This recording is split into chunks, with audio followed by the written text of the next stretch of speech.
දෙවොල පුතාලා මම අද ආදරයෙන් පිළිගන්නවා. මම අද කියලා දෙන්න යන්නේ අලුත් විදියකට මාළු උයන විදියට කියලා දෙන්න යන්නේ. අපි එහෙනම් ඒකට අවශ්‍ය මොනවද කියලා බලමු. ඉරටවල මාළු ග්‍රෑම් 500ක් තියෙනවා මෙතන ගාව. මම දැන් මේ මාළු උයන්න හදන විදියට කපන මාළු ඕන දෙයක් උයන්න පුළුවන්. මේකට අවශ්‍ය කරනවා කරපුංචයිති 2යි, රම්පේ කැබැල්ලක්, මේ අවුමිරිස් කැබලි 2-3ක්, රටලුණු ගෙඩියක රටලුණු, මේ තලාගත්ත ඉඟුරු සුදු ලුණු, රසපදමට ලුණු, ගම්මිරිස් තේ හැන්දක්, අබ තේ හැන්දක්, ගොරක ඉටි 2ක්, එන්සාල්ලට 3ක්, කුරුඳු පොතු ටිකක්, මිරිස් තේ හැඳි 5යි, 3-5 තේ හැඳි 2යි බැදලා තියෙන්නේ මේවා. අපි එහෙනම් සාදා ගන්න ආකාරය කොහොමද කියලා බලමු. දැන් මේ මාළුව හදා ගන්නයි අපි සූදානම් වෙන්නේ. බැදපු 3-5 මිරිස් ටිකයි එකතු කරා, ගම්මිරිස් ටික එකතු කරා, අබ ටික එකතු කරා, රස අනුව ලුණු කුඩු එකතු කරා,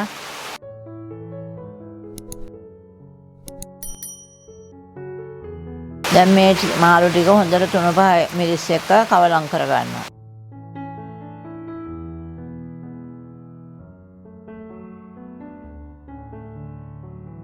තෙල් මේසෙ හැඳි 2මාරක් විතර දැම්මා.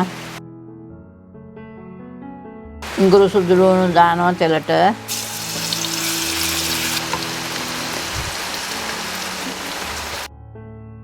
කරපුංච දැම්මා, රම්පේ දැම්මා, අවුමිරිස් දැම්මා. තෙල් එකට මේ සියල්ලම දැම්මේ හොඳේ. රටලුණු දැම්මා තෙල් එකට බැදෙන්න.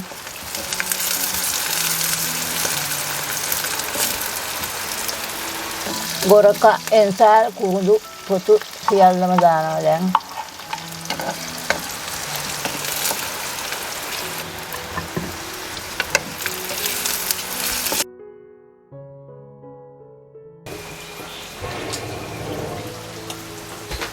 විනාඩි 2ක් විතර දැන් ටෙම්පරාදු වලට දාපුවා. ටෙම්පරාදු වුණා.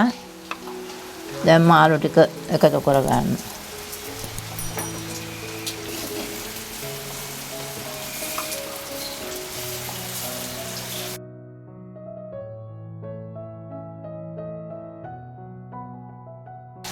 මාළු තිබුණ භාජනයේටම වතුර අරන් මාළු හට්ටියට දැන් වතුර වක් කරනවා.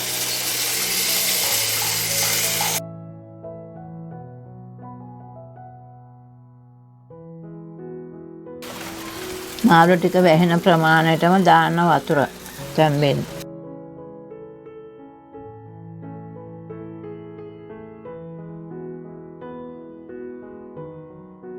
විනාඩි 5ක් විතර යනවා දැන් මාළු ලිපේ තියාලා. අපි දැන් පොඩ්ඩක් මේක කවලම් කරගන්නවා හැන්දෙන්.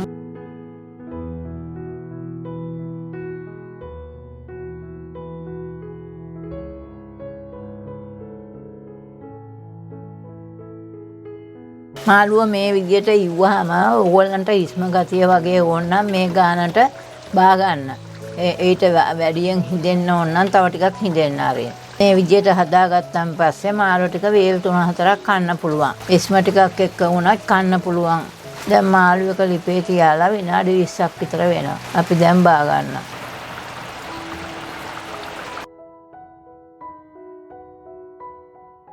මීට කලින් මාළු කිරි හොදි, මාළු මිරිසට, මාළු විනාකිරි ඒවා කියලා දීලා ඇති. ඒවා බැලුවේ නැත්නම් ඒවත් බලන්න. එන්න මේ විදිහට තමයි රසට මාළු එක හදන්නේ. දෙවොල පුතාලා දකින්න ඇති මම මාළු හරි ගස්සනවා. දැන් මේ මාළුව උයලා බාලත් ඉවරයි. මේ විදිහට ඕගොල්ලෝ මාළු හදාලා කාලා බලලා එහි ඇති ගුණදෝෂ මාහට කියන්න. දුවල පුතාලට බුදු සරණයි දෙවි පිහිටයි. තවත් මේ වගේ රසබර කෑම වේලකින් පසුව හමු වෙමු.